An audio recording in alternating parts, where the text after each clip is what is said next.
Hello lovely followers, I'm Elspeth from Ragged Life, and in this video I'm going to be going through how you get a bit more confident with choosing your colours, particularly when you're working with scraps and offcuts where you don't have unlimited tons of different fabrics and colours to choose from.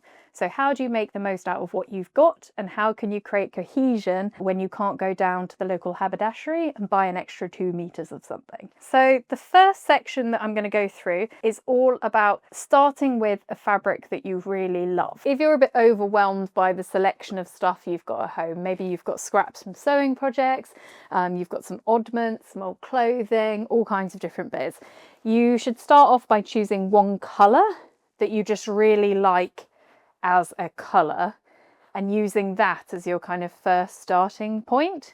And then rather than having to have a whole colour palette picked out from the very beginning, you can instead narrow it down to what do I think goes well with this particular colour, and you can rule things out or rule things in based on that. So I generally just kind of hold things up next to it and just make a gut decision. Do I like them together or do I not? So that I may not enjoy, but something like this one I may think is kind of close enough. And you just kind of take things one by one and just kind of go through them. And they don't even have to be like completely the same, but you're just kind of grabbing bits and bobs out of your little collection. I'd even put in something that's a bit of a rogue colour occasionally.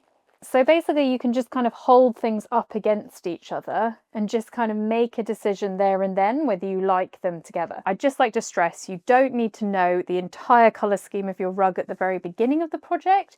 You can basically let it evolve as you go on, and you just focus on the first few colours to get you going, and they're always a great starting point.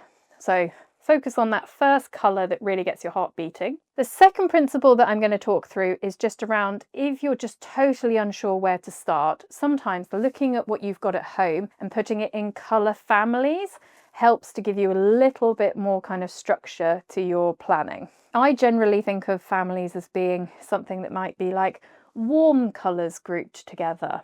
Like those would be your sunset colours, like oranges, reds, pinks, a bit of purple, maybe even a bit of navy if you wanted to, but something with quite a warm tone in it. Your cool colours tend to be things that are a bit more icy, like could be your kind of silvery greys, your blues, they could be certain teals and different colours like that. You just kind of hold them together.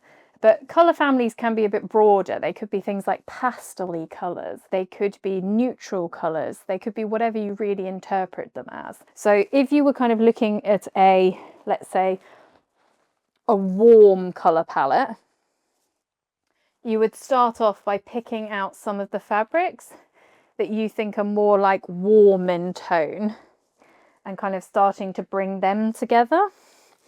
And these are often things like reds and oranges and pinks, anything that you'd kind of find in like a sunset or a sunrise. It doesn't have to be perfectly kind of like the same stuff. You can put pattern fabrics in there, plain fabrics, whatever you find really, and just kind of gather them all together from your stash as a starting point for your colour scheme. There's a lot of kind of scrappy bits in here that are all different sizes, but that doesn't matter because actually in rag rugging, variety kind of makes things look a little bit better than having too much of the same colour. But you would do exactly the same thing at the other end of the spectrum with things like cool colours, which would be things like this, this, this, this, this, things like this even. These would all tone together very nicely. Don't overanalyze, certainly don't kind of discount a fabric. It's always better to put it in the family and then just count it out later than it is to kind of limit yourself too strictly at the very beginning. And do remember that pattern fabrics are equally as wonderful in a rag rug as plain ones, so don't count them out if they look a little bit kind of chaotic. You'll still be able to use them in your rag rug. The third principle is about how important neutral colours can be when you're making a rag rug. All of the different colourways and patterns and things like that can all be toned together with clever use of neutral colours. If you've just got a whole ton of all kinds of oddments, offcuts, everything in every kind of colourway under the sun, but you still want to kind of make sure that you use them all up, because rag rugging is all about reusing stuff, making sure stuff doesn't go to waste, then the use of neutral colours is like an absolute hack of all hacks. Because rather than kind of like taking something like this fabric and then putting it next to this fabric and hoping that they coordinate together, sometimes if you transition through with a neutral in between and you use more neutral in your design, it helps to tone from one colour scheme seamlessly to the next colour scheme. So you may want to occasionally put similar-ish colours next to each other, but if you occasionally put in something like a grey or a cream or a white or a navy, anything that is kind of like not got too much kind of pattern or whatever to it, this, for example, would count as a neutral. This one doesn't particularly coordinate, but would still serve the same job. It just means that you're able to put in all of these different colourways near each other, and they'll end up coordinating because they've been toned down by the neutral that's in there. So definitely make sure, if you're unsure of what you want to put next, just hold up a neutral next to it and it'll often be the right decision for lightening and brightening the rug. So if in any doubt, you can phase through from one kind of zany colour to another zany colour by passing through a couple of neutral colours on the way. So don't underestimate the value of an old cream cotton, I don't know, pillowcase that you've got hanging around at home. So my next little tip in terms of colour balance is just making sure that if you've got a really distinctive colour, one that stands out within your colour scheme, repeating it across the whole length of the rug is going to make your rug look so much more coherent. So in this little example here, this blue is quite contrasting against the pink colour scheme, because once again, you're trying to use up what you've got.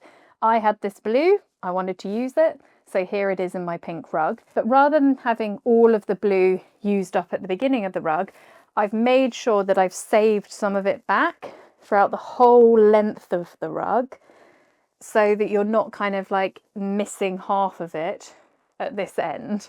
So if you've got a very distinctive colour, just make sure that you hold some back for the later parts of the rug. And then the final little bit of advice that I've got for you is, often people are worried that they're going to mess up their first rag rug. There's never just one single right choice in terms of the colours, if this one or this one will go better. Rag rugging is all about being totally unique. If in any doubt, step back and take a look at things from a distance. Sometimes you can be so focused on the minutiae of the kind of up-close rag rugging that you overanalyze what you've done, when in fact, when you take a few steps back from the rag rug, what you thought was so glaringly obvious is barely noticeable at all. If I'm unsure of it in the moment, I'll wait until the end of the rug to actually swap it out. Because sometimes when you've put all of the other rags in there, something that you thought was really, really just not great ends up blending nicely with all of the other colours. So you've saved yourself a bit of work if you wait until the end. Rag rugging is so forgiving that you can always pull colours out if you're unsure of them, and you can just re-rag rug into the same bit of Hessian, so it's super easy. That was basically a few little bits on colour balance and how you can get a bit more colour confidence when working with your scraps. If you've got any questions, feel free to comment below, but please do follow the channel, follow us on social media as well. I've been Elspeth from Ragged Life, and I hope you enjoy crafting.